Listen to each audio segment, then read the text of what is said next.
Okay, last time. This is drugs. This is your brain on drugs. Any questions? Good morning, Wesley Gospel fans. Good morning. Today I would like to talk 2 Chronicles 34, 1 to 5. Josiah was 8 years old when he became king, and he reigned in Jerusalem 31 years. He did what was right in the eyes of the Lord and followed the ways of his father David, not turning aside to the right or to the left. Now, earlier when it says it says David did what was right in the eyes of the Lord, except in the manner of Bathsheba and Uriah. But Josiah was different. Verse 3, in the 8th year of his reign, so this is when he was a 16-year-old king, okay? In the 8th year of his reign, while he was still young, he began to seek the God of his father David. In his 12th year, he began to purge Judah and Jerusalem of the high places, Asherah poles, and idols. Under his direction, the altars of the Baals were torn down. He cut to pieces the incense altars that were above them and smashed the Asherah poles and the idols. Thus he broke to pieces and scattered over the graves of those who had sacrificed to them. He burned the bones of the priests on their altars, and so he purged Judah and Jerusalem. 16-year-old king. You know, as time goes on, the older you get, the more corrupt you get. If you're not actively fighting and mortifying your flesh nature, the more inhabited by evil spirits you're going to get. But here's a 16-year-old king who was probably very aware of his dad's sin and had an intense hatred of sexual sin. And so he becomes king at the age of 16 and he just purges vice. He purges the vice industry in Jerusalem. He destroys every Asherah pole. All right. What is that? Well, think pole dancing or something like that. Okay. Uh, that's essentially what we're looking at here. This was a vice industry of sorts. It was a brothel. It was paganism, and it was basically people worshiping a porno goddess statue. Um, and if I'm not mistaken, people were sacrificed to these gods as well.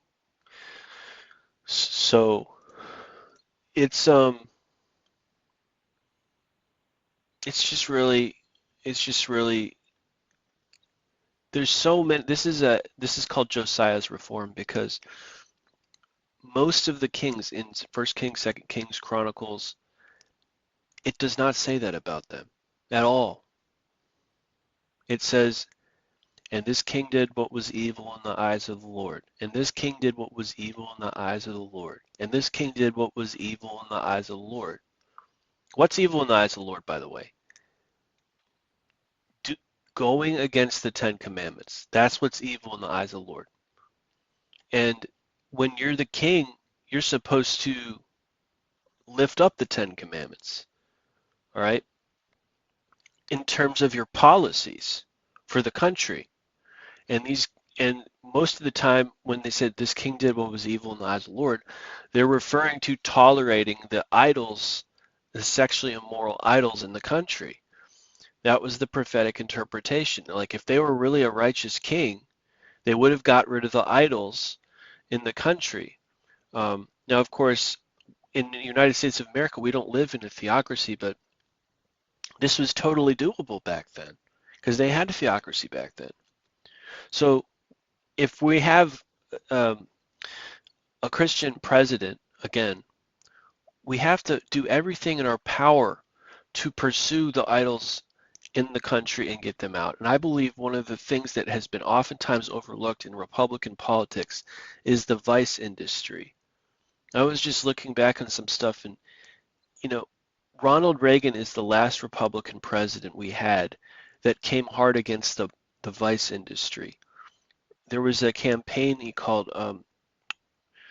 "Just Say No to Drugs," and I remember when I was a kid, there were TV shows that would come on and say, "This is your brain on drugs," and it would show you a picture of scrambled eggs being sizzled on a skillet. And there was these anti-drug campaigns, and DARE, D-A-R-E. It was very law enforcement focused. It was very war on drugs focused.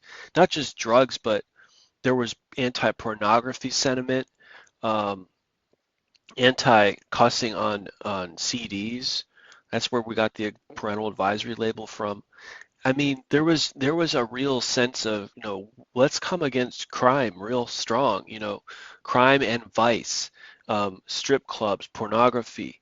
Let's come against this. This stuff is eroding the Christian values in our society, which are so important to conservative values. And so we can't just talk about limited government and fiscal conservatism. We can't just talk about national defense and anti-communism, being pro-military. These things are great, but we've got to, you know, people can talk about their Second Amendment rights and, biblical family values and being anti-abortion and anti-gay marriage till the cows come home. But we're not going to get rid of neo-Nazis and KKK if we don't preach against racism. We're not going to get rid of drugs if we don't preach against drugs. We're not going to get rid of pornography, which destroys the family unit and makes people into atheists because they lose their connection with the Spirit of God, if we don't have presidents that are willing to legislate against it and convince the people why it ought to be legislated against. Pornography, strip clubs, brothels. And practically any form of prostitution needs to be, every shade and grade of it has to be made a crime. It needs to be criminalized. And I mean, otherwise, what are you doing? You just hawking for votes? That's the best thing I can come up with as an expression. You just hawking for votes? I think that's what they're doing. They're just hawking for votes because they don't want the country to be communist. Well, that's great. I'm glad you don't want the country to be communist, but let's get to the root problem. Why do people become communists in the first place? The vice industries are allowed to run rampant, and their minds are brought into the sewer. Movies are not, I mean, there should be legislation against what's allowed to be put on TV.